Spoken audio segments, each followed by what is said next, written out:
Okay, we definitely have a full house. Thank you, Tom, for adding more chairs.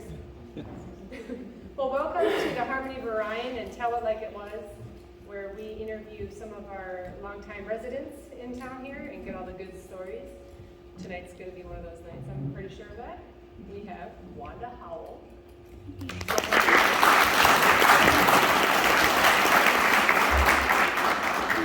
And today I get to take a little bit of a break. Normally I'm sitting in that desk, but Jody will take my spot and help Mom tell the story. So I get to sit back and enjoy that. I do want to mention real quick that we have a few things over on the table.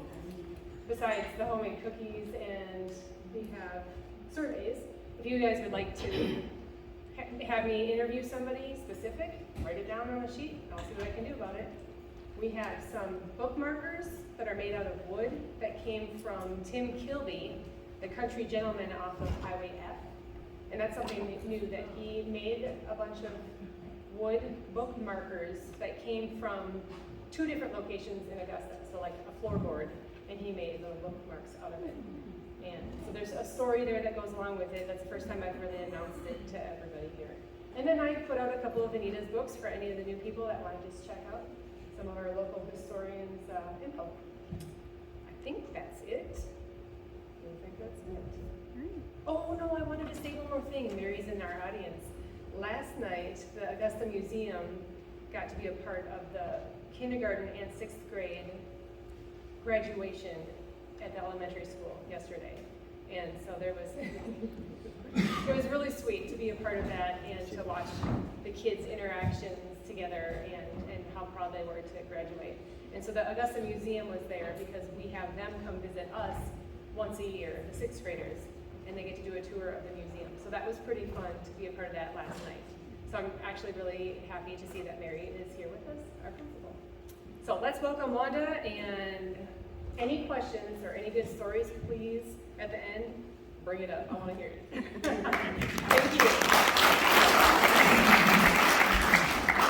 Okay, my name is Wanda Howell. My maiden name is Paul.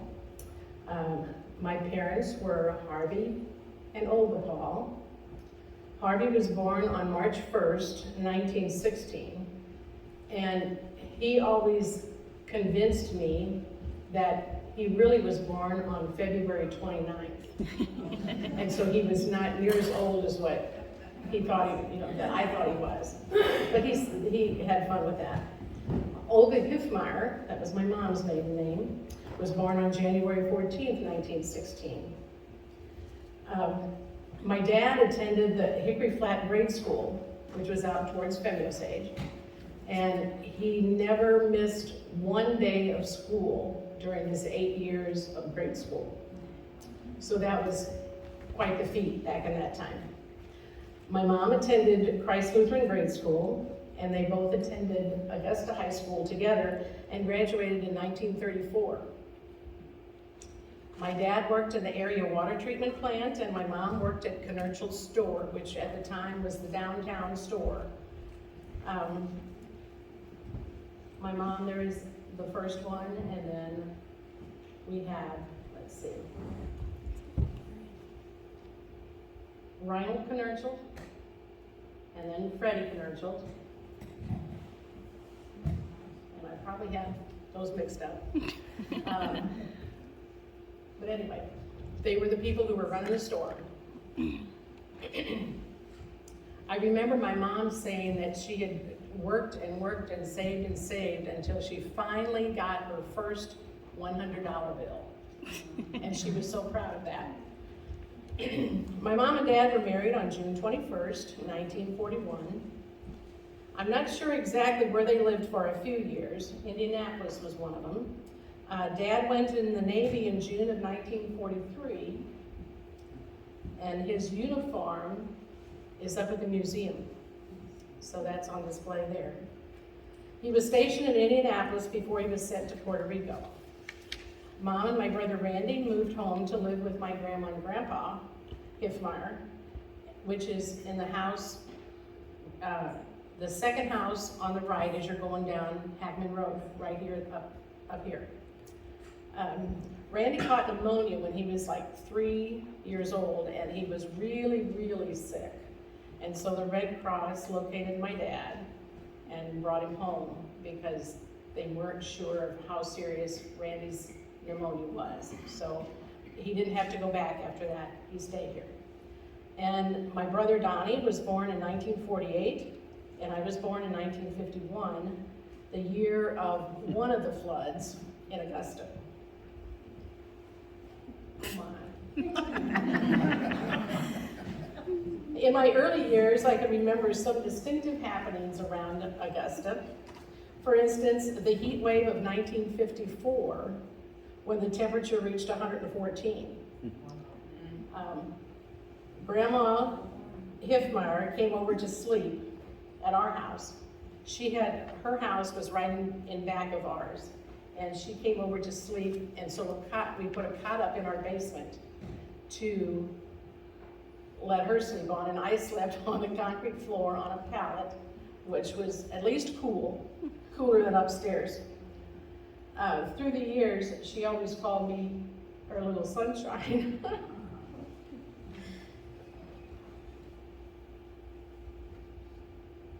And now that I have grandkids of my own, I see where she called me that. And then I also had a nickname from Jack Schneider. He was my neighbor, and for years and years, and even after I was married, he still called me Mums. Now, I don't know where he got that idea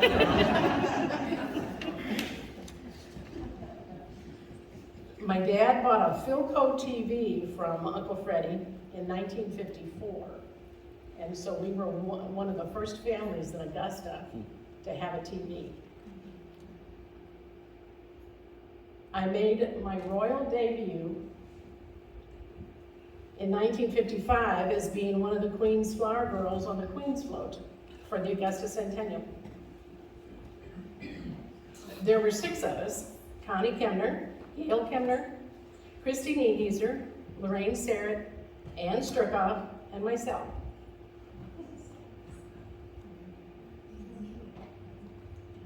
In the kitty parade, I was dressed as Polly Crockett and the wife of Davy Crockett, who was portrayed by my brother Johnny. This was in another parade as part of that centennial, and here I was Little Red Riding Hood. The American Legion Post 262 always sponsors selling poppies before Memorial Day, and I was privileged to be Poppy Girl one year. My mom sewed my dress out of crepe paper and decorated it with poppies. So I don't remember it being really hot, but I can imagine the crepe paper was not comfortable to wear, but I did it. As a typical little sister, I followed my 2 older brothers around all the time. One year on the 4th of July, we went to our designated firecracker spot to shoot off firecrackers. And that was between my grandma's house and, at the time, was Dr. Haynes's garage, which is where Al and Kathy Frazier lived. That big house belonged to the Dr. Haynes, and they had a big garage in the back of that. Randy thought rather than spend 2 or 3 cents more on buying a pump when he was wanting to buy firecrackers, he took the end of a rope to light it, and then we could just hold the end of the rope on the firecracker, and that worked really great for just a little while.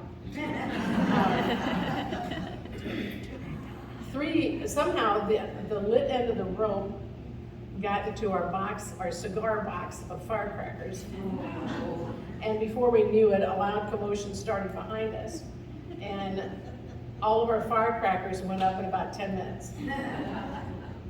But we ran into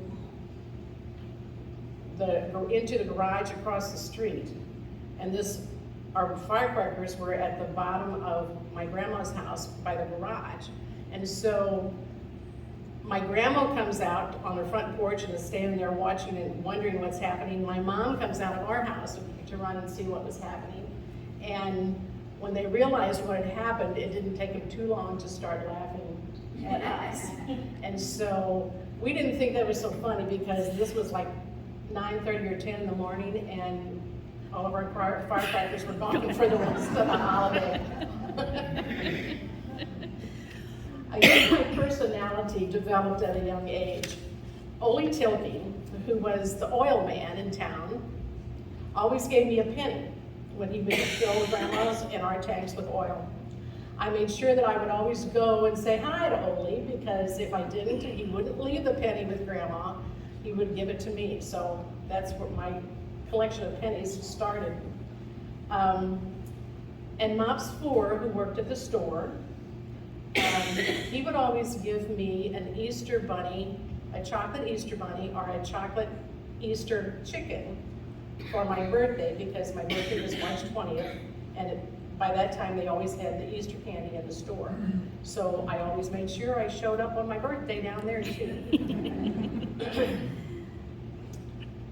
In later years, though, I always made sure that Mops and his sister Flora Bieneman always got a piece of wedding cake from the girls' weddings so that I could give back. I didn't give back near as much as he gave me, but that was one of my fun things to do for them.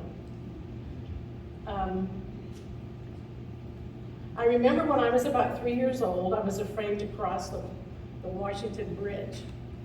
I was just scared to go across it. My grandma had a 1936 blue Chevy, and my mom would drive it, and I guess by that time go to different, maybe a doctor or a chiropractor or something in Washington. And I would crawl down on the back floor, and that's how I went across the Washington Bridge. Eventually, I got over that. And it's just amazing the things that come back to you when you are kind of going through the history and your childhood. I also remember walking down the hill with my dad. Now, we lived on the corner of 5th and Clay, and we had a cow that was boarded in Dan Kenner's pasture. And the pasture where the cow was is about where the Cookie Jar restaurant is now, or whatever was the Cookie Jar. I don't know what the current name of it is now. But I would take my little bucket, and I'm sure it was a beer bucket, but it was the little bucket, and my dad would have his milk bucket, and we would go walk down the hill together, and then go in. And I was not particularly friendly with the cows, so my dad would put a little bit of milk in the bucket, enough for me to carry home when his bucket was full. So that was just one of the fun memories I remember. Just was my mom and dad, just my dad and me. Starting probably about the age of 3, I began walking down to the post office and store with my brother Donnie. By the time I was 5, I made the trip by myself. I guess he had better things to do, or Mom had better things for him to do. I would probably go to the post office first for my grandma. She had a 2-section little pocketbook, and on the one side she had her money for her maybe 2 3-cent stamps, or maybe it was a 1-cent stamp on one side, and then on the other side she had her money for groceries. And then Mom would also have an order. And because we lived in town, we could go to the store and walk to the store every day if needed.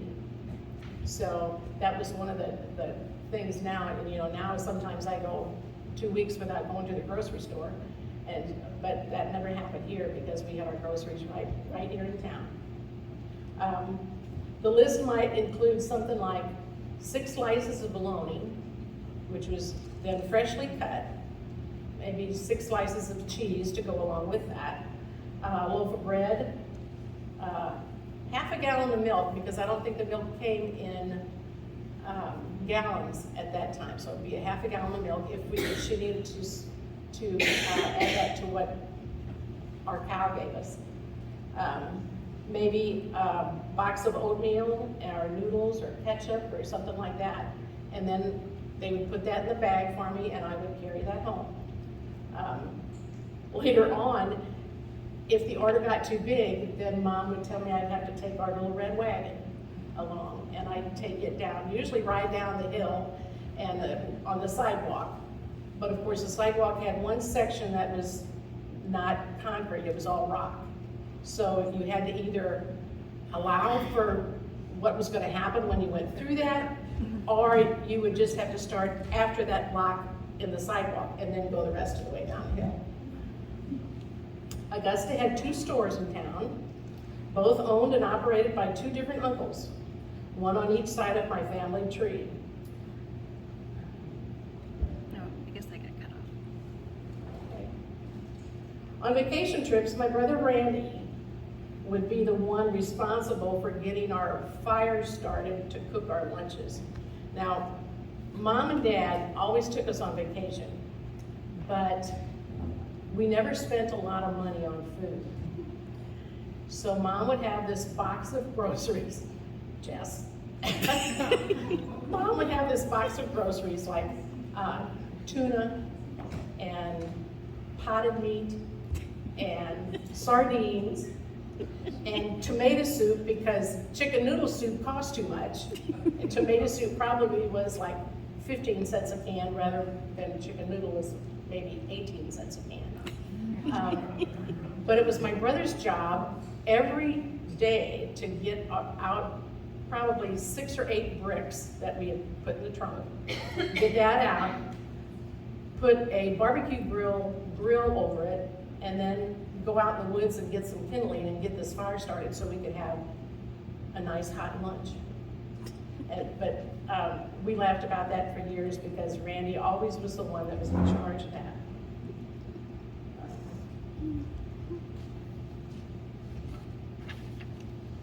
Most of the time before we would go on vacation, there was some kind of major house improvement project that we had to get done, because that was the goal, to get that done. Then we could relax and go on vacation somewhere. So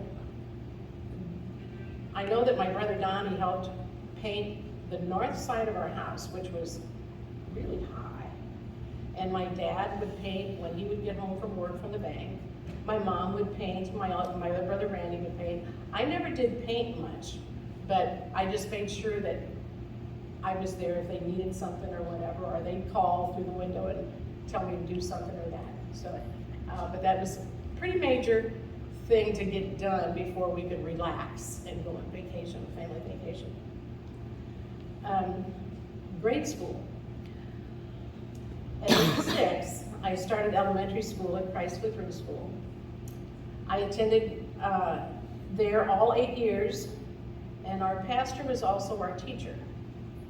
And most inconveniently, we always, if we needed to use the restroom, we had to go and use the outhouses.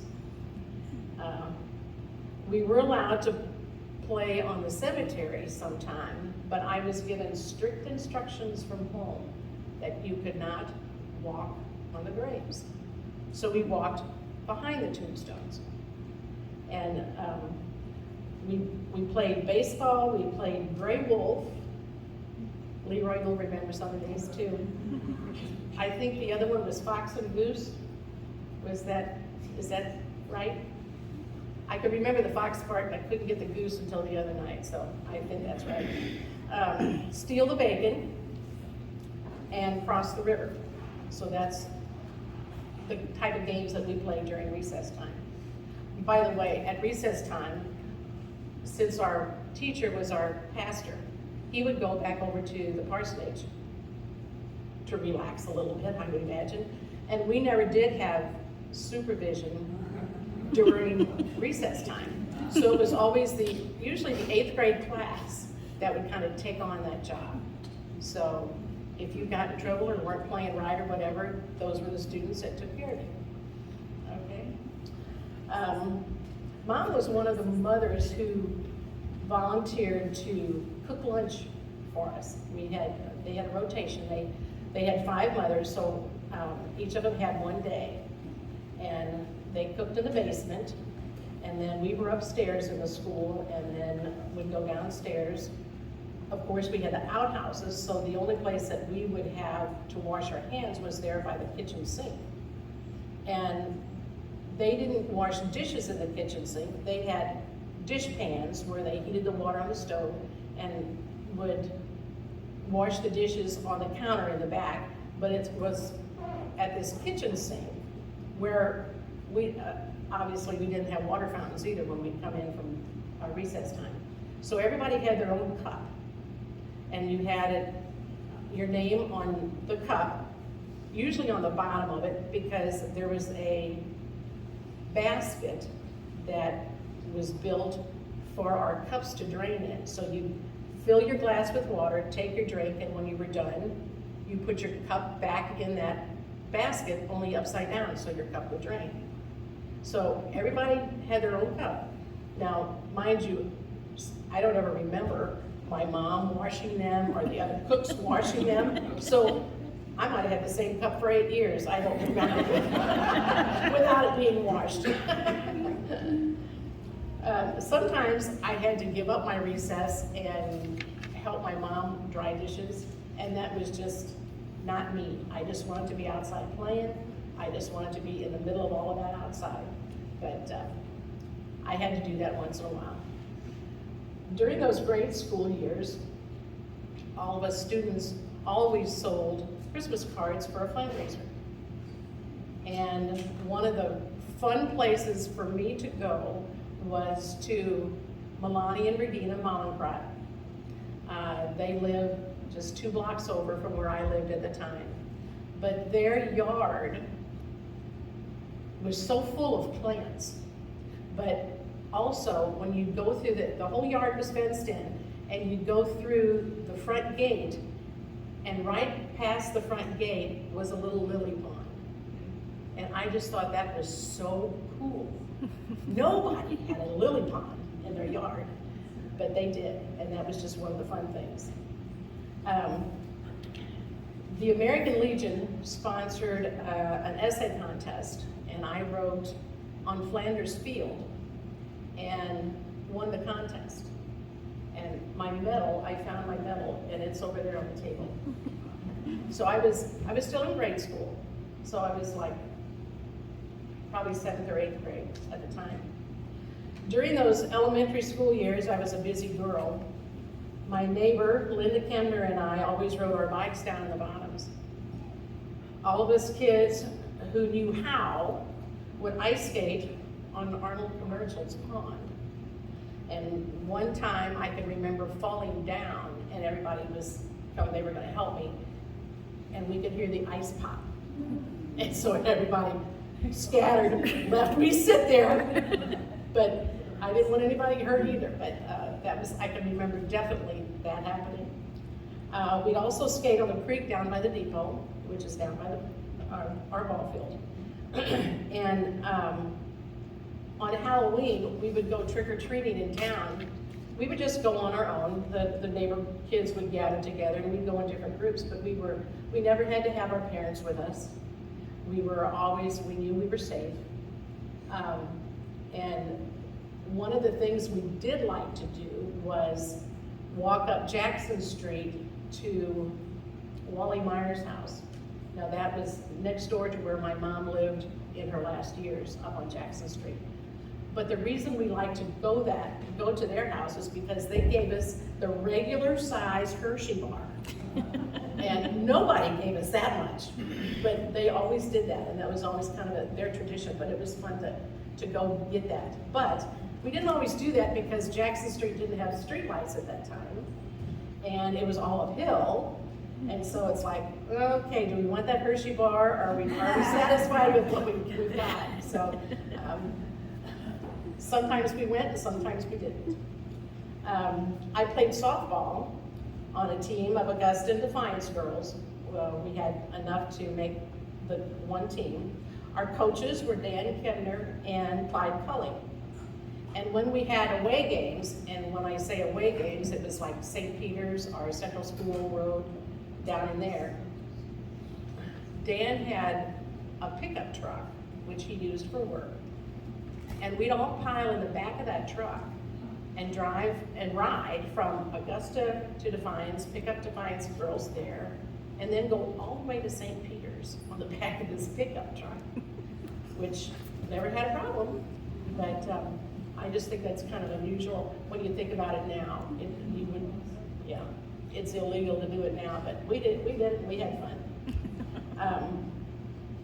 Our home baseball field, or softball field, was in Defiance where Walnut Springs Lake is right now. And it was a cow pasture.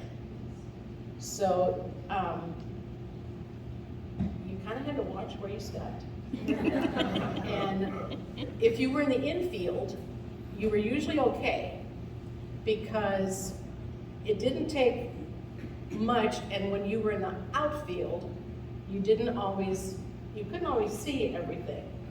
So, needless to say, I'm the one that was playing in the outfield most of the time, so I did not always have the best of luck. But I like to play ball. My mom and dad belonged to an organization in Augusta called Planned Progress. I don't know if any of you here that know about that, but it was a plan for Augusta to progress with different projects to improve the town. Now, I have a copy of some secretary books at my house. My dad was secretary for a while, and he just got it, there's pictures in there, and they've got it documented how much things cost and things like that. So my intention is to donate that to the museum. Thank you. So, yeah. My family was also very active in Augusta School, even though we attended the parochial school for 8 years. When my brother Randy started high school, they became very involved in Augusta High School.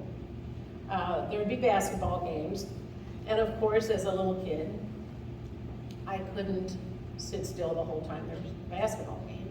So I'd run across the court, either to get a drink or to go to the bathroom, and there would be 2 or 3 with me, and so we'd have this group of girls run across the court.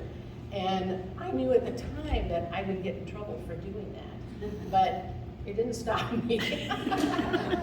I did it anyway. And so when I would get home, then I would get in trouble for running across the basketball court. But we always tried to stay in the out of bounds lane, but that didn't happen all the time either. And I remember the donkey basketball games. Now, I don't know how many were there. I know that during the centennial they had one.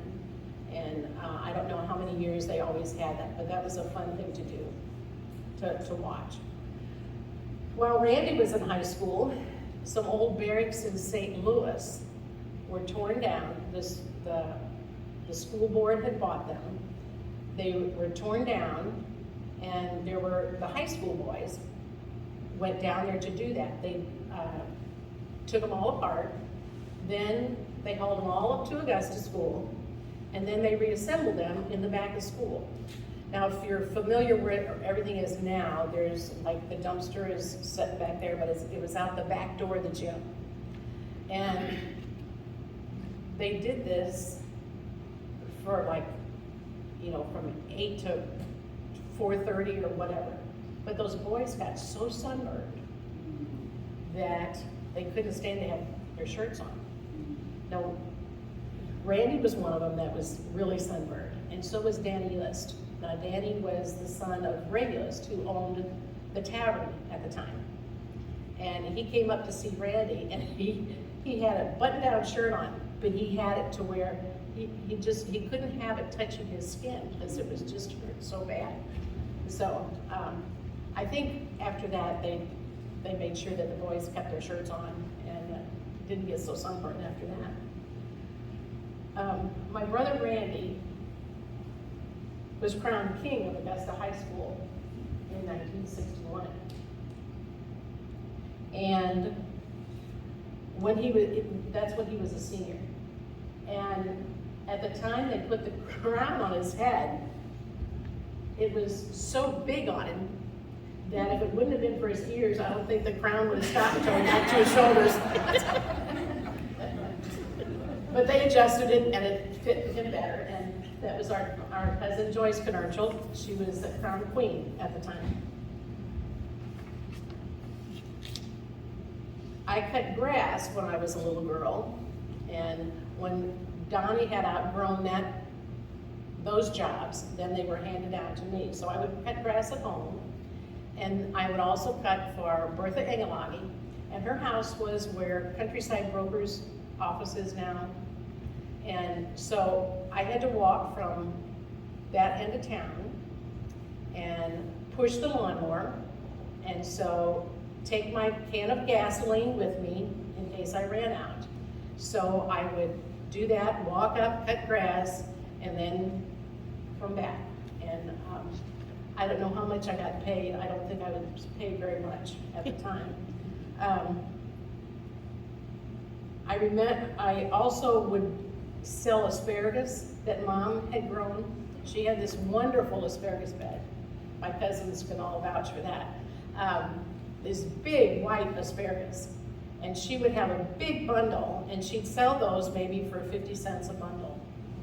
And I would take that to various ladies in the community and sell that. I don't know that she paid me for doing that, because if she paid me, getting 50 cents a big bundle, she couldn't have been making any kind of money herself. So I don't know, it might have just been a favor to the people that I wanted down there. She would, I remember Grandma Hifmeyer, when she had her house built behind our house, and that was like 1952 maybe, something like that, 53. And so, of course, we shared the same yard, so I'd run back and forth all the time. And she always wore an apron, this very German tradition. And she always wore an apron, and she'd do most of her work in the morning, like most of the Germans would do. And she'd help Mom can, or she would, my brothers would go squirrel hunting, and Grandma would fix the fried squirrel, and she'd cook, and she'd do some cleaning and everything. And then at lunchtime, after lunch, she'd take off that dirty apron, and she'd lay down for a nap. And when she'd get up, she'd put on a clean apron for the rest of the day. And that stayed pretty clean then, because then the next morning, that was the apron she put on to start her morning work again. So I have one of my mom's aprons that she wore, and I meant to bring that along, and I didn't. But it's the full apron, and I have some of my grandma's apron prints in a quilt that I have at home. So those aprons were pretty important at the time. When I was about 10 or 12, somewhere in there, my grandma bought a new refrigerator. And she bought it from my Uncle Freddie. And that was just a big, big purchase for her to do that. So after she died, we rented her house out my mom and dad rented her house out for a while, and then it was decided to sell both of those houses. And I moved that refrigerator to my house. So I was born in 51, so this was like 61 or 62. In 2021, that refrigerator finally quit. 60 years. So it lasted over 60 years. That was a good refrigerator. I guess they don't make them like they used to. Yeah.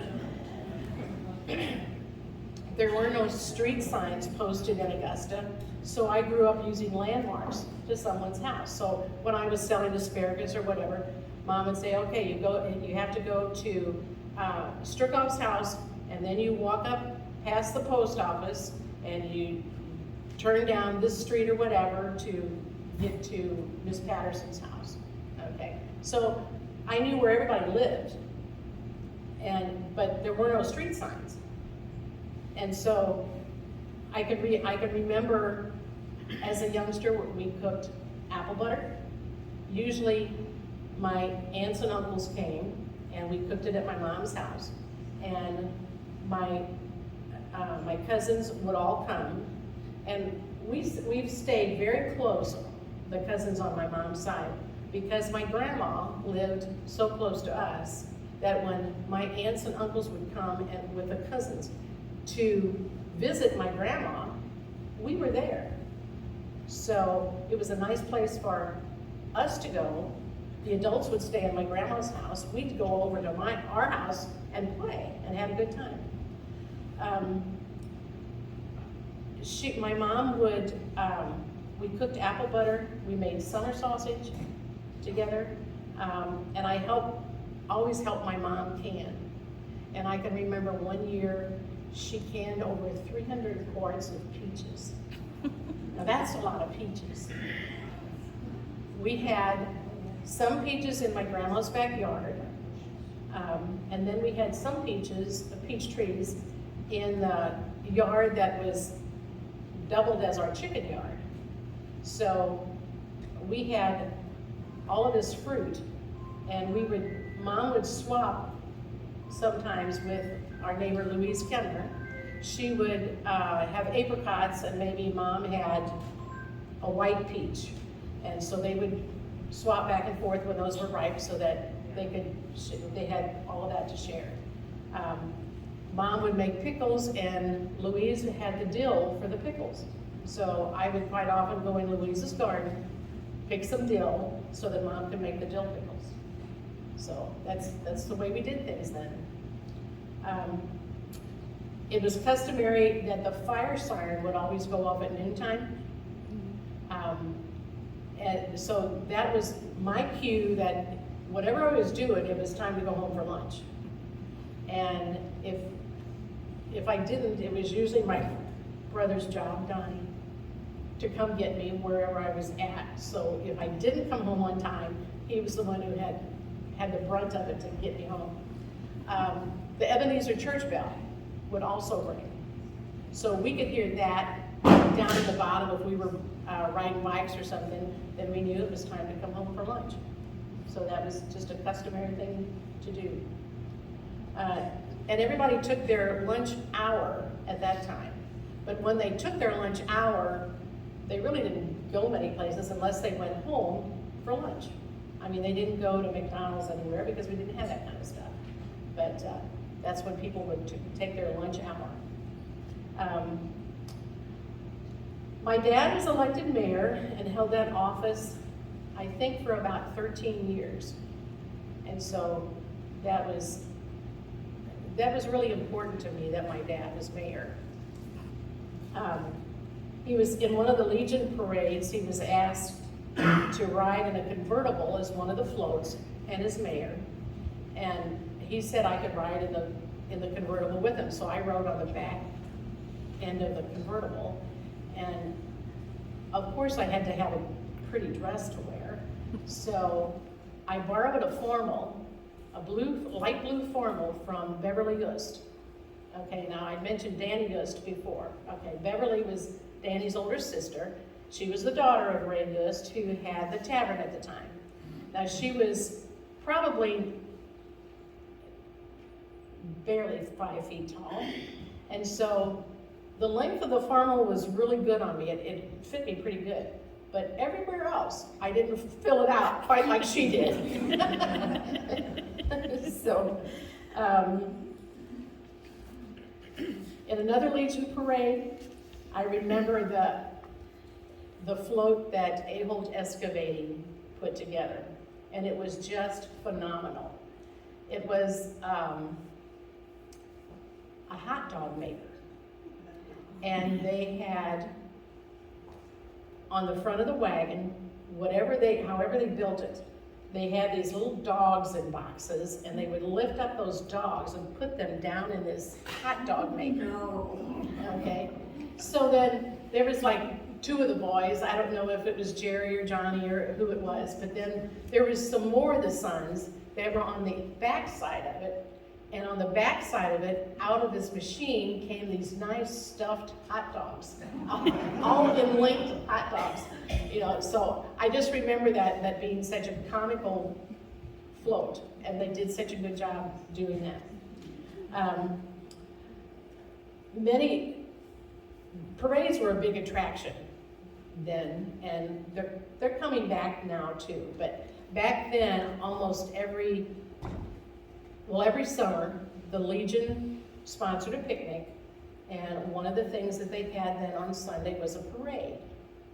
And so, I mentioned before Haynes's Garage that was across the street from where we lived. People, we would borrow farm wagons from the farmers in the area, and then they would put chicken wire along the edge of the wagon. And then in this chicken wire, we would stuff pastel toilet paper. So it would end up looking real fluffy. And it made a great cover for the bottom of the wagon. But then after the picnic was over with and everything was, you know, the ladies came up here on a Monday morning and cleaned everything up, and these floats were brought back in the garage to be dismantled. So you didn't throw much away back then. And so I was asked, well, my mom told me, I had to take this toilet paper loose from the float and either roll it back on the roll or put it in a grocery bag. So most of the time I chose just to put it down in the grocery bag. But that way it was not wasted. You could reuse the used toilet paper. So that's what people did. And back then you could get it in light green and light blue and pink and yellow, and it was just, you know, it made a pretty float. And it was pretty in your bathroom too, even after it was used.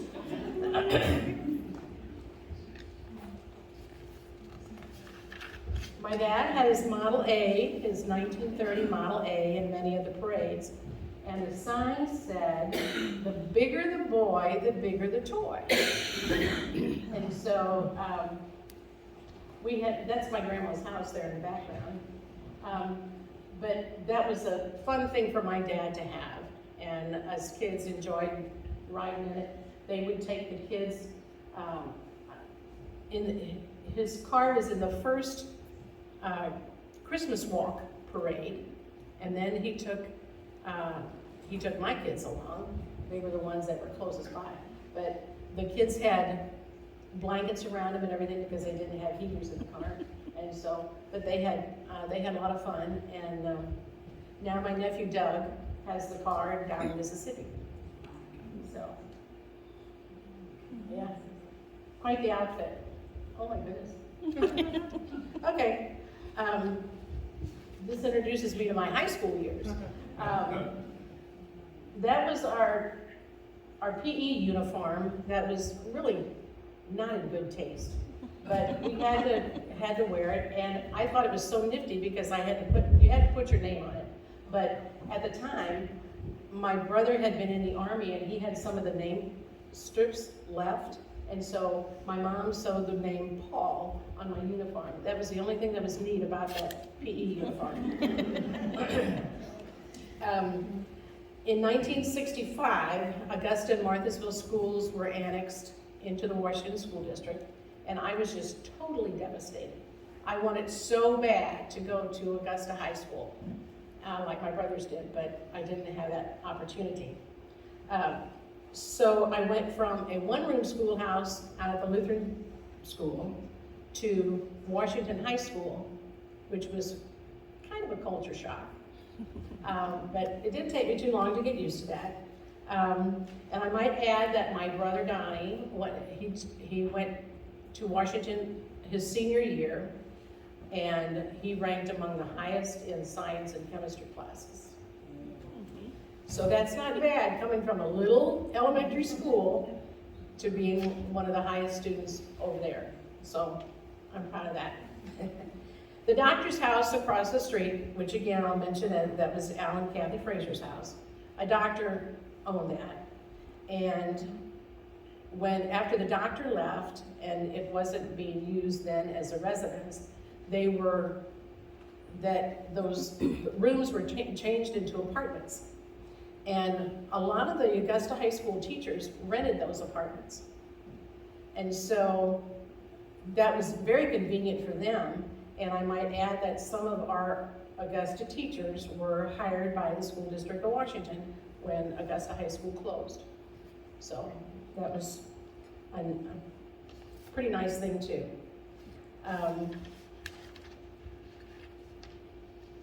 At high school, I was in 2 plays. At Washington High, I was in Oklahoma and Carousel, and this was a prom dress. That was my junior year. I played softball and was on the yearbook staff, and so that's how I got started doing stuff at high school. I started driving in 1967. I drove Mom and Dad's black and white 1955 Chevy. And then I drove their 1964 maroon and white Buick. Gas was about 15 or 18 cents a gallon at that time. And then there were also gas wars, which made it even cheaper than that. Gas could be bought at Augusta Garage or the filling station where Gallery Augusta is now. The filling station became quite the hangout for us kids. And when I say us kids, that was when we were in high school. And there was a lot of youngsters in the community, and we'd always get together. We just needed a place to meet, and quite often some of the boys would be working on their car or something at the filling station, and we'd just sit there and talk and have a good time. As a senior, I worked for Leela Sterrett. I babysat her 4 kids. One was like 2 months old when I started babysitting that summer. I sacked up her Tupperware orders. I cleaned house. This is where Balducci's is now, that house. I did the laundry for 4 kids. And I cooked for 3 adult men, all for 50 cents an hour. So I think that was pretty much of a bargain at that time. But I was just tickled to death to get my paycheck on Friday. I was delighted to work with my dad at the bank in Dutso for several years.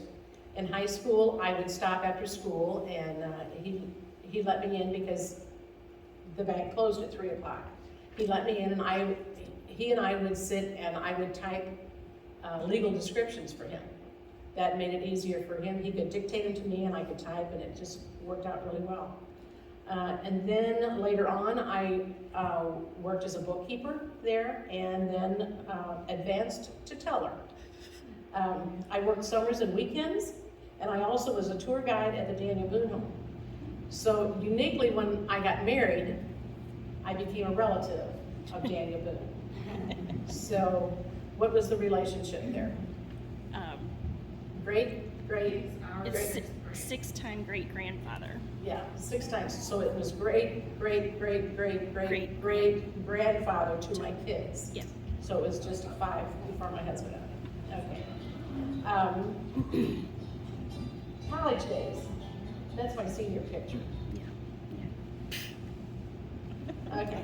My brothers attended the University of Missouri at Rolla, and I went to Mizzou for 2 years, and now this is where my husband comes into the picture. Don Howell also went to Rolla. He would ride back and forth with my brother Randy, and his parents would bring him up to our house, and then they'd go on their way to Rolla. Then my brother Randy graduated. By that time, my brother Donnie was going to Rolla, so Don would come by and pick up my brother Donnie and head down to Rolla. All of us kids from Defiance and Augusta, like I said before, we ran around together singing. So it wasn't unusual for us to just have a big group and just have a good time. When Warren and Barb Osthoff got married, their wedding was up in Keokuk, Iowa. So Warren's parents gave them a wedding reception here so that all the relatives and friends from Augusta could attend. So, like I said, we had a good time with a bunch of the kids. And of course, at a wedding reception, when you don't have to pay for the things you drink, and you kind of get a little bit more than maybe you should, we had a good time. We just had a good time. So, throughout the evening, Don, he asked my mom if he could take me home that night. So my mom's talking to him, I'm standing behind Don, and I'm shaking my head like, oh, he's not able to drive. So, I'm trying to tell my mom that, and my mom said, yes, you can take her home. And so the rest is history there. Don transferred to Mizzou and graduated in May of 1971, and we got married at Christ Lutheran Church. The temperature that day came down to 88 degrees. So this was August 7th, 1971. The flowers on my bouquet started to turn brown during church. So it was just a little bit warm. We didn't have air conditioning there at the church. So the reception was here at the Legion, and at the time was still called the Legion. And it was customary at the time that when a couple got married, didn't matter which church they got married at. When they got married, they would go, after the wedding was over, they would come through town and they'd honk the horns announcing that the couple got married. So I usually did, but most everybody came out on their porches and, to wave to the couple and just, kind of wish them well. Well, we did that, and but nobody came out on the porches because everybody was here for our wedding reception already. So it didn't take us long to go through town, and we came up here and we had a wedding reception. It's like you're dancing right about here. Right. Yeah. Right there. Yeah. And notice the fan in the window because there was no AC in here either. Yeah, no AC here. This addition was not on there. So we had, I know, it was over 300 people or maybe close to 400 people we had invited. And so we were just hoping it wouldn't rain so that people could sit outside at the picnic tables and sit in here. And so we had a good time.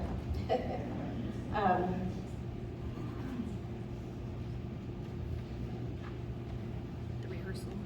I just remembered Don saying that, that it's still customary when you have a dance that the couple goes out and dances their first dance alone.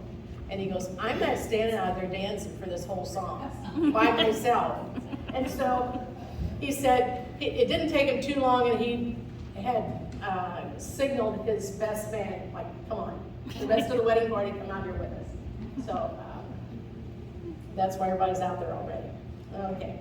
At our rehearsal, my dad was going to give our ring bearer and flower girl each $1 the next day if they did a good job during the wedding.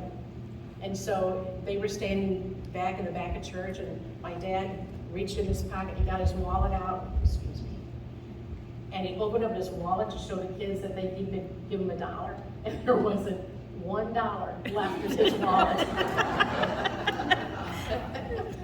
But I think they got paid anyway.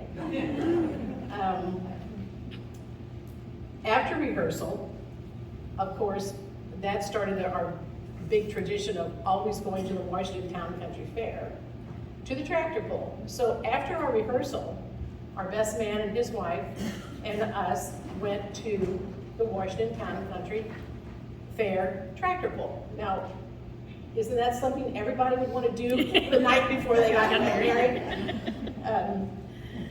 Mom had sewed the table skirting on the table. And that was just a big undertaking for her to accomplish that, but she just wanted everything to look really nice for the wedding. And she had commented that she had remarked that had loaned it out to a lot of people after that, because it did make the table look so nice. You guys probably used it too. Wanda, is that Terry Gurley? Yes, it is. You Yes, know it that is. man? Yeah, right. Was he the best man? Yes, he was. Yeah. Yeah. The ladies from the church prepared our meal, and you can see them lining up in the background, you know. I've got it written down still somewhere what we had, but they had a delicious meal cooked for us. But that's what you did, and it probably cost maybe $1.50 a plate, maybe, or maybe not. When we started the dance, then the little girls, some of them that I had babysat for, they were all standing, and they would just typical little girls, they would want to touch my dress and everything, and they said, "Can we dance?"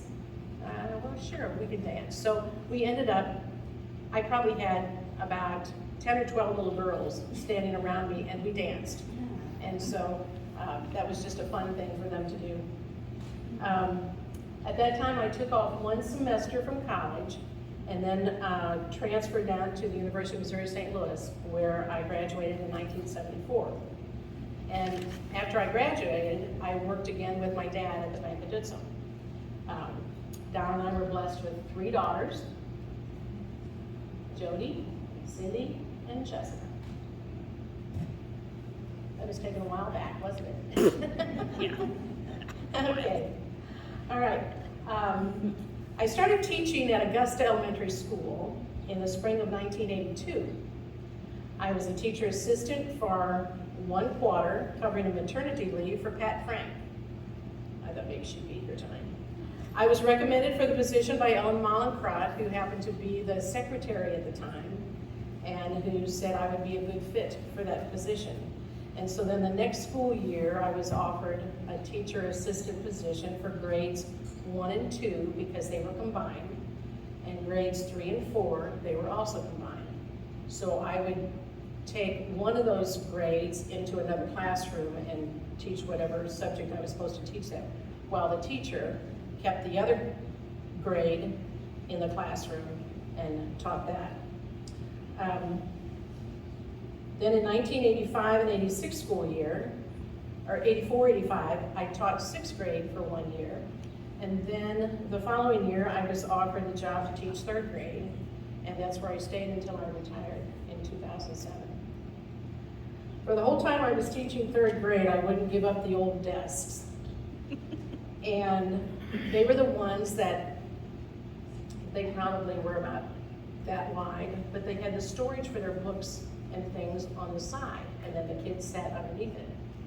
And the new desk that we got, it was just the storage underneath the front part of the desk, and they weren't near as big. And I just liked the old desk better, so I said, no, I don't want new desks. I want to keep those old desks. So when I retired in 2007, I was given an old desk, and that is upstairs, and my grandkids enjoy playing with it. I followed Karen Rathman. She was Karen Marquardt for years here at Augusta, as a head teacher, because at the time, we only had one principal for all 7 elementary schools. And so somebody had to be given that leadership position so that we could get things done when they needed to be done. And then the principal would follow up with that. So as a teacher, I had bus duty. Kids came in the gym in the morning and they sat in the bleachers.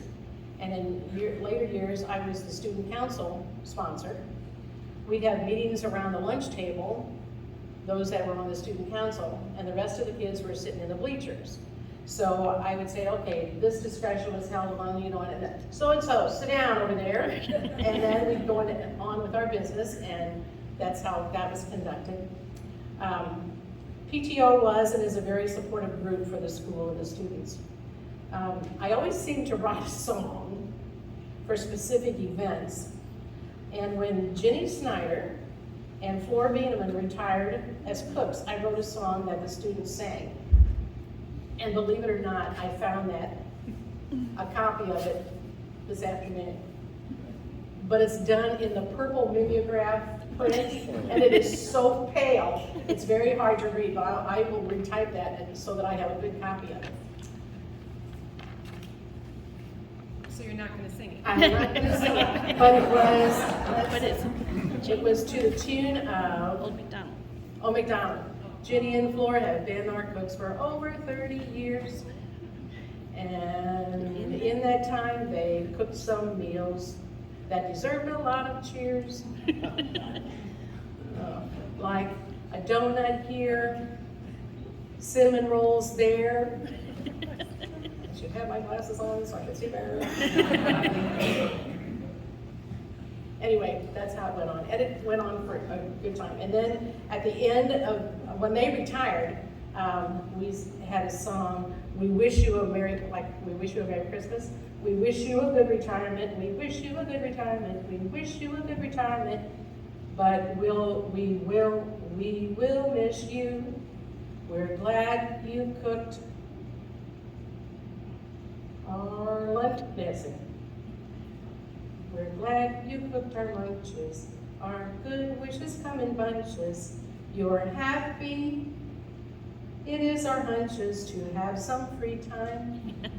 We wish you a good retirement. We wish you a good retirement. We wish you a good retirement, Flora and Ginny.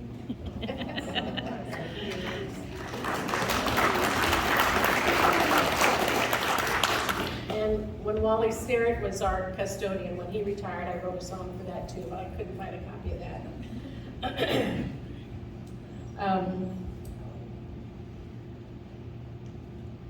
When I retired, I had the honor of having the upstairs hallway named Howell Hall.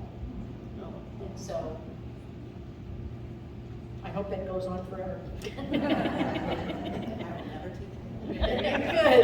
Good. All of my grades were recorded by hand. There was no computer input at that time. And I still have all of my grade books.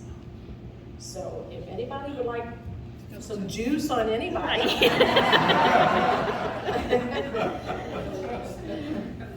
Through the years, I was privileged to teach some second generations. And I also had the privilege of teaching my own kids, as well as other teachers' kids. I was pretty tough, though, on my own kids. They would have, it was a thing for me to, when they took a test, they would have to take the test paper home, have mom or dad sign it, and bring it back signed. So my rule was, if you asked me before I asked for the paper in class the next morning to sign your paper, I would do that. If not, they would have to miss their recess like everybody else would because they didn't ask me in time to have their dad sign it at home. So I was kind of picky on that kind of stuff. Yeah, okay. One of the neatest teaching opportunities when we developed our all school units. And we did this probably the last 10 or 12 years that I was there teaching. We had a multicultural unit, and we had a Wild Wild West unit and river units. And the first time we did the multicultural unit, I chose to do Germany, and we had Mexico, we had Italy, we had Canada, and Brazil, and right offhand I can't remember any more of those. But we decorated the outside of our classroom door like something from the country we were teaching. So mine was a house from Germany, the Bavarian house. So that was just a lot of fun to put that together. But we did this for all the classroom doors one Friday night at school when we had the reading lock-in. Now the reading lock-in was something that the students could earn, and they would spend the night with us at school. And so we kept them out of the hallways, and we would take turns kind of supervising what was going on in the gym, and that we were all in the gym. And so on Monday morning when they came in, they could see all of this decorating that we had done, and without them knowing it. So that was a fun thing for that very first time that we did that. One of the things that I did for the Wild Wild West unit was to have the students all choose 2 kinds of fabric and to make a 4-patch for a quilt. And some moms came in and they sewed those together and then put the quilt together. Then the ladies from the churches, area churches, the quilting ladies, they came, we put the quilt in on the stage, and the ladies came and quilted, and then they were treated to a school lunch. So that's the quilt, and that's still hanging at Augusta Elementary and all. So if you ever decide to take it down, Mary. Okay. We always had a Halloween parade, and I would make the trip down to Rockwood Reservation to pick up the Smokey the Bear outfit so that we could have Smokey the Bear in the parade. The kids loved it, and I did that for years. On field day, at the end of the school year, the teachers and staff would always challenge the 6th graders to tug of war. And it was, I don't know why they didn't catch on to this, but it was always fun for us to be on the one side, and they would be on the other side and just pulling, and we would give the signal, 1, 2, 3, and we'd let go. And the 6th graders went down the grass. So, and they, oh, that wasn't fair, that wasn't fair. Yeah, you're right, it wasn't fair. So let's do it again. Quite often, those 6th graders would beat us, but it was a good time. As part of my curriculum, I took my class on a field trip to my house. And the students would ride the bus to my house, and I'd give them a snack, and they'd play out in the yard for a while. And then we'd walk over the hill and visit the lake and come back to have supper of hot dogs, chips, cookies, and drinks. And then their parents came about around 6 o'clock that evening to pick them up. In later years, as I would see former students out and about, this was one of the things that they remembered and pointed out to me as a highlight of their time with me. Those 3rd graders always talked about going to Mrs. Howell's house. One of the first times that they came, we had the incubation of chicks, and the chicks hatched, and I had to take them home over the weekend anyway to take care of them. And so that was an instant iPad for them to look at to take care of those little chicks. By the time they got to 3rd grade, they were already excited, anticipated that this was the thing to do in 3rd grade. Another event of my school year was to take the students on a walking field trip through the town of Augusta. And I would point out several things about the town. That Ebenezer United Church of Christ, of course that's not what it says there. It was started in 1861, which at the time, that's when the Civil War started. And so that was an old landmark for them to know about. The Bank of Augusta, if you see there on this lower end, you can see STA here at the end. Anybody know where the Bank of Augusta was? Okay.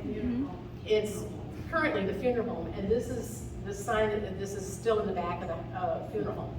But that was the Bank of Augusta. And if you walk in the funeral home now, almost straight dead ahead is the door, and behind that door is the vault, and it's still there.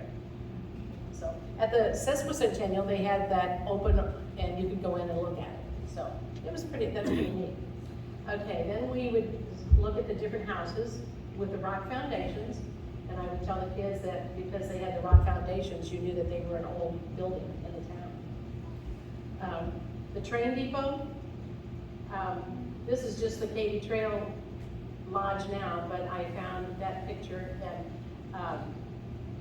the train, I would tell the kids that the train would come through and they'd have the mail hanging on a hook or on a stick with a hook, and as the train came by, the guy in the caboose, I would imagine, would grab that mail bag, and that's how the mail got picked up. Now, if he missed it, it didn't get picked up until the next day.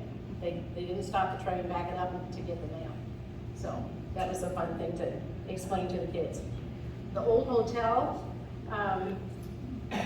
this is not as clear as what I had hoped to be, but about where the different mortar is, that's about where the flood line was, the water line in '93. So that was way up there. It was, yeah. Seemed like it was halfway up the hill. We don't have pictures for all those. All right, okay, so just hang on here, I have a few things. The city dump, the town of Augusta had a dump, and it's actually down there where John and Kim Alsop live now. That was all cleaned up and they got it now, but that's where they had a city dump. And we would burn our trash at home in a burning barrel, and then eventually that got full of stuff and we would take it to the corner of the back street, because that back street was never a street all the way through at that time. So we would empty those barrels back there. Well, then eventually that was our job then to clean that all up and then take that down to the city dump. Well, being the nice brothers that I had, Randy and Donnie were in the car driving down there, but I was put in the trunk with the trash so that I could hold on to the barrel and it wouldn't fall out of the trunk, and then we'd have to pick it all up again. So that was my nice big brothers. Okay. Then we would walk, if you know where I'm talking about in town, we would walk up the hill and then you could see the whole bottoms and everything, and I would explain to the kids in '93 that was all underwater. And the old house that is part of the winery up there belonged to a couple that is no longer living, but that was an old house, and again, it had a rock foundation. Then we would be up there in the corner where the old high school was, and the History Museum, that was catty-cornered across from that, so I pointed that out, and that was where, when I was little, my neighbor lived. And then going down that street, that's where our house was, and my grandma's house. And then across the street was the doctor's house, which was kind of nice because the doctor really could come visit you if you were sick. You didn't even have to go there. Then at the feed store, this was Johann's. It was also a feed store all before that. But that's the scale, which is still there, that the farmers would drive their trucks on. They would weigh their empty trucks, and that was recorded. And then they would come in with with it full of grain, and then weigh it again, and then find the difference, and that was the amount of grain that they had in their truck. So that scale was read from inside, and as far as I know, it's still in there. Yeah, okay. The store, the old steps. Okay. My uncle's, Uncle Freddie Knurtle's store down there, the front step was one solid piece of rock. And you can see where it's worn down, where people would walk through the middle of it in order to get in the store. And that's still there. Going up that street, so that is Walnut Street. The blacksmith shop was across the street from that, just up from the bed and breakfast. And Mr. Holt had the blacksmith shop, and a bunch of the older gentlemen in town, it must be like their place to have their coffee. But they would always gather there and tell their stories and do whatever. And I could always remember hearing Mr. Holt tap out his anvil, and he would tap, tap, and then it would kind of bounce. Tap, tap. So it was a tap, tap, tap, tap. And that's what I just remember so clearly hearing all the time. I think a lot of his tools are up in the museum. Okay, my brother had those, and they gave them to the museum for display. The old post office was where the old library is, and which is, what is it called now? Wandering out. Okay, yeah. Mhm. All right. They're the old post office. It was just a little bitty building. And on the one side was the post office, and at one time there was a doctor's office on the other side. Now, where he saw his patients, I have no idea, because it wasn't big enough.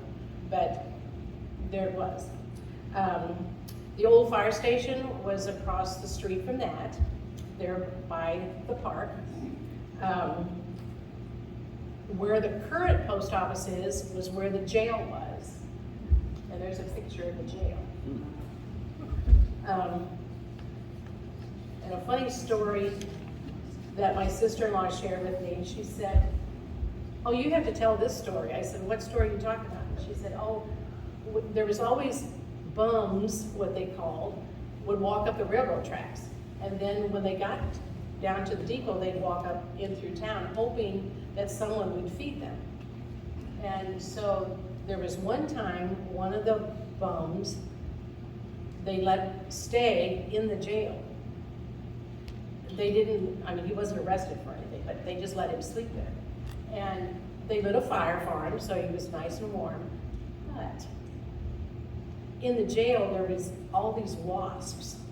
And once it got warm in there, those wasps started swarming, and this guy couldn't figure out how to get out. And so then he started hollering, and somebody heard him, and they got him out of there. But anyway, that was not a good thing. My dad, he took us down there the one time, and he showed us where the town gun was. And then when they took that all down, then that was part of the stuff that he brought home, and so that was at our house for a while, a town weapon. There was the wine cellar under what was now the clothing store. Is that still open? Okay, the big wine cellar underneath there. The filling station, where Gallery Augusta is. That was the filling station. The pumps were kind of catty-cornered across the corner there. But in that back section, that's where Ole Tilke, the gas man, he was the one who drove the ambulance, but the ambulance also served as the hearse. So I guess if he didn't get you there in time, he could just turn around and bring it back. Okay, then the Uptown store. My uncle Harold Giffard, he was involved in that. And the butcher shop across the street with Werner Lowenhaupt. Those are all old names. I don't know how many of you know those names. And then, so as I'm talking about them now is what the way I told my students about it all. And then Augusta Garage was next, and then we'd end up coming back down to school. So that was one of the fun things that I did with my class as well. While I was teaching, I went back to school to earn my master's degree from Mizzou, and I graduated in 1992, just in time before my girls started going to school. So, fun fact here, I just wanted to share with you, my whole family went to Mizzou at some point in their college days. Don, he graduated with a Bachelor of Science in Agricultural Engineering, and I graduated, I went there for 2 years and then went to UMSL and got my BS in Education, and then went back through Mizzou to get my master's in education. Jody went to Mizzou and got her bachelor's in business administration with emphasis in finance and banking and real estate, and then she got her master's from Lindenwood. And Cindy graduated from the School of Journalism, and Jess graduated with a Bachelor of Science degree in Agricultural Management. So, MIC. CLU. Okay, I taught for 25 and a half years at Augusta, the only place I ever taught. I retired in 2007 when the first set of twins were born, but I always came back once a week to read to my grandchildren's classes. So that is my little grandson, Joe, and he was in kindergarten at the time. And so after I retired, well, even the first semester, I would give up my planning time one day a week, and I'd go into the kindergarten class and read to them. And so then when I retired, I thought, yeah, this is something I'd like to do. So I'm still doing that. I don't have any more grandkids at Augusta, but I have 5 so far this year left at Marcusville. So next year I'll be down to only 3 up there. So Now I'm teaching Title I math at Martha's School for 2 days a week. So I guess being a teacher is just in the blood. A little bit more now about Augusta School. The current Augusta Elementary also housed the high school, and on the front of the building, the dates are 1939 through 1940. The gym and kitchen were added on later, and the latest addition was added in 1998. I couldn't remember which high school classes were where, so I asked my sister-in-law, Judy Hager Paul, to tell me what she remembered. So if you're familiar with the school, you got it, where you go in the front door now by the office was not on there. There was steps going up, and the door then was in about the middle of the wall there. And that's where the front door was, and you turned right and you went into the office. Okay. Then if you went back down by the door, you went downstairs to the lower level, and you took steps upstairs to the upper level. So on the upper level was the office, and then right inside of that, the office, they had a vault there. So it was the responsibilities that you could know the combination to the vault, but you could not breathe a word of it to anybody. And kids were trying to come in all the time to look over your shoulder and see what you were doing, and if you could get in there, and if they could get in. There were steps going up to the classrooms upstairs. The first room was the social studies room. The next one was a study hall, and sometimes that study hall was used to teach a small math class. And when I'm saying small, it was maybe like 2 or 3 kids in that class, and so that was used that as well. It also had a little window in it, and that led to the little room through the middle, and that was the library. So if you needed any books or anything that was needed while you were in study hall, you could go to that little window and you could be helped that way. Then it was the business room, typing and shorthand and all that kind of stuff. And then the last one was the science room. And then coming back on the other side, if you crossed over to the other side, right above the stairwell, if you went back that distance, that was the English room. And then it was the girls' restroom, and then it was the girls' locker room, and then the hallway to the gym, and then the stage, and then it was the boys' locker room and the boys' restroom, and then you would be back at the office. The stage was used as a gym until the gym was built. So the layout downstairs from the office, you went down the steps, and underneath the steps was the library for the elementary kids. And then it was grades 6, 7, and 8 first, and then it was grades 1 and 2. Then the hallway to the outside, which would lead out from those doors. Then grades 3, 4, and 5, and then the home ec room. And the home ec room was used as the first kitchen, since it was equipped with the stoves and refrigerator and sink. And Judy told me that her mom, Myrtle Hager, was instrumental in getting the hot lunch program started. So I would imagine at that time, when the kitchen was built upstairs, that was put to good use then. Okay, I believe the sink is still there. Is it? Yes. Okay. All right. When the gym was added, Mr. Gordon Coates Sr. owned a glazed tile business. And this is what the walls are built out of. Mr. Coates knew the architect, and he knew the contractor, so the structural glazed tile was acquired from him, and he basically donated the tile. The gym floor was wood. That's probably why I like to run across it so much. I don't know, maybe so. And I was told that it was the best gym in the area. And so at that time, I guess we were competing with Francis Howell, and I don't know any other closer schools at the time. Under the stage, the floor was still dirt when I was teaching. Is it still? It's concrete. It's concrete now. Good. Okay. On the stage, there were lights that would flip up from the floor for your spotlights that the kids would have on them when they would present programs. So I can remember at one rehearsal, we had those tipped up, and pretty soon one of them started smoking, and we said, oh, we gotta do something. So we turned them off real quick, got the kids off the stage, and I don't think that they were ever turned on after that. So new lights were put up on the ceiling in the gym for the spotlights.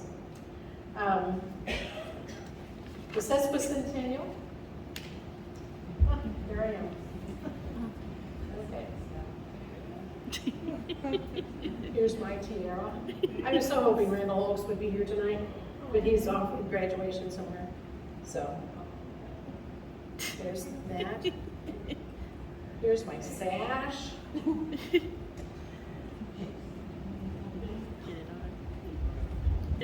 Okay. And that's how I looked. Okay.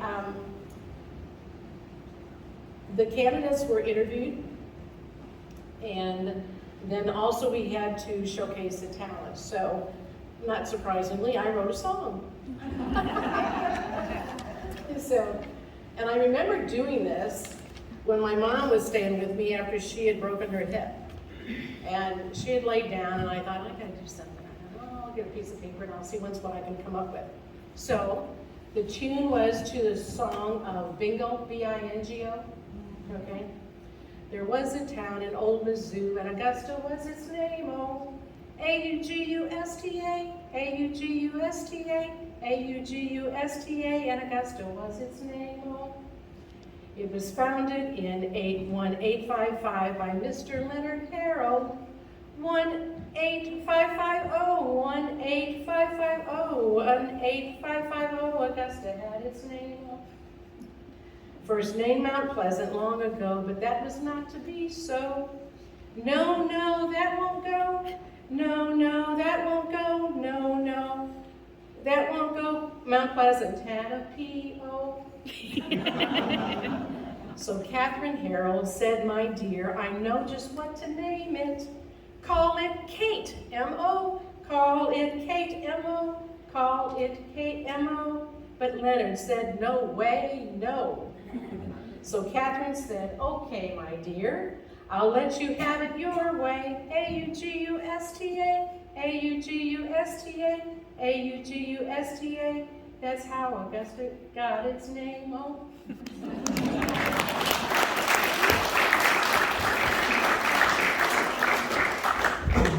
Okay, my current family, not quite as current as I like it, but my family's expanded from just 3 daughters. I have 3 wonderful sons-in-law and 12 grandchildren. 2 are in college, 4 are at Washington High School, and 1 in Washington Middle School, and 5 in Marthasville Elementary. And that is Augusta as I saw it.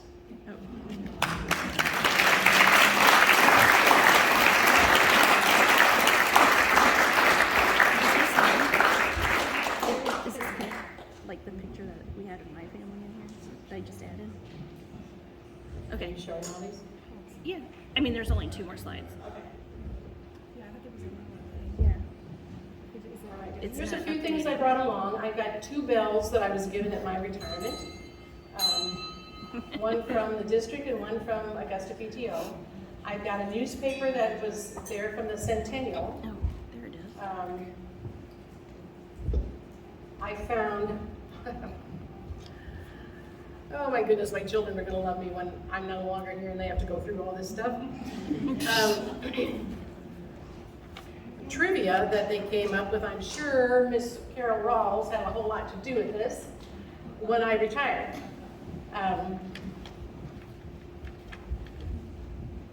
How many years has Mrs. Howell taught at Augusta School? 25 minutes. What grade did Mrs. Howell teach when she started at Augusta? Where did Mrs. Howell go to grade school? Where did she go to college? What year did she graduate from high school? How many principals has Mrs. Howell worked with? how many different classrooms Mrs. Howell moved over the years at Augusta? What's her favorite color? What's Mrs. Howell's first name? I might add right in here, this year when I started teaching Title I math in Marthasville, I've been reading there for several years, and so they know me as Grandma Howell. So one of the little kindergartners said, the teacher said, okay, so-and-so it's time for you to go with Mrs. Howell or whatever, or with Grandma Howell, and the one little girl goes, isn't that a funny name, Mrs. Grandma Howell? How many grandchildren do I have? What animal does Mrs. Howell not like? What type of vehicle does Mrs. Howell drive? What are students asked to use as a cure-all for the small boo-boos when they fall down? Girls, you remember? Wet paper towel. Wet paper towel.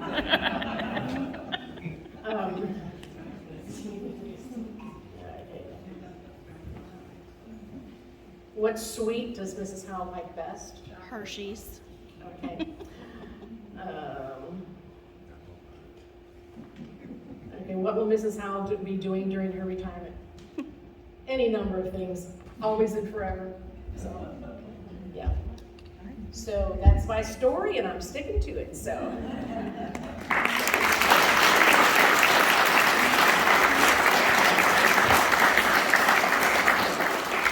I really am impressed with all of you that came here tonight, and I really do appreciate you coming out and listening. So I hope you enjoyed it. I enjoyed putting it together and looking at the old pictures and things. So if you have any questions, I don't know if I can answer them or not. Yes, Charlie. Growing up, did you hear much of the German language being spoken? Yes, I did. My mom and grandma always, quite often spoke German, but they would speak what they call broken German. So they would say a few English words in there, and I could usually make out what they were saying about those few English words. And so I could understand what they were saying. I didn't understand a lot of German until later on. Yeah, but. Yes. One of the highlights in the workroom at the museum is a giant toboggan. It holds like 10 people by chance. Yes. Did you ever get to ride them? Yes, I Okay. did. It belonged to And I like. heard, Yeah. rumor was that from where you were, you could start on it and go Yes. pretty far through town. Yes, you with the could. good snow Yeah. and with those hills. Right. Leighton Holt owned it. So we could start up here where the Uptown store is, and you'd get a good push on it, and then you'd turn, I don't know what street it Public? was, but we turned by Randall's place, Yeah. turn Jefferson. left, and then we turn right to go in front of the Ebenezer, and then go all the way down to the store, and then turn right again and go down that hill. Wow. And then you'd go up that next, on Jackson Street, a little bit, not a whole lot, but you would do that. But then you had to pull that all the way back up that hill to do it again. But we did it. We enjoyed doing it. That was fun. And who owned it again? Leighton Holt, Yeah. yeah. He was the son of the blacksmith shop, yeah. Okay. Lisa, Yes, Lisa. Which one of your three lovely daughters gets to inherit the crown? I think after we skip them and the Go to the granddaughters, we'll have to fight over it. Yeah. But I was given the tiara, but I was given rings with, a ring with 13 diamonds in it. I was given a necklace, and then the sash, all because I was clean. So, yeah. I enjoyed that. And Randall was the one who, he was the MC, and I found his speech, how he introduced me. So that's laying over there too.